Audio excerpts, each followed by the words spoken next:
ডিপিএলের super সিক্সের লড়াইয়ে জয় পেয়েছে আবাহনী, মোহামেডান ও গাজী গ্রুপ। মিরপুরে গুলশান ক্লাবকে 50 রানে হারিয়েছে আবাহনী। বিকেএসপিতে লিজেন্ডস অফ রূপগঞ্জের বিপক্ষে গাজী গ্রুপের জয় 7 উইকেটে।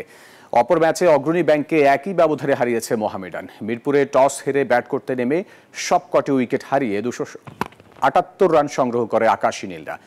দলের পক্ষে সর্বোচ্চ 83 রান করেন ওপেনার পারভেজ ইমন। এছাড়াও মিঠুনের ব্যাট থেকে আসে 45। রায়হান নেন 3 উইকেট। জবাবে নিহাদুজ্জামানের অপরাজিত 82 রানে গুলশান তুলতে পারে 228 রান। রাকিবুল, রাব্বি ও অধিনায়ক মুসাদ্দেক নেন 2টি করে উইকেট। বিকেএসপির আরেক ম্যাচে অগ্রণী ব্যাংকের দেয়া 240 রানে 3 উইকেট হারিয়ে তুলে নেয় মোহামেডান। এদিকে 2 ম্যাচের নিষেধাজ্ঞা থাকলেও এক ম্যাচ আগেই মাঠে নেমেছেন তাওহিদ হৃদয়। ব্লক করে দিয়েছেন, চমৎকার।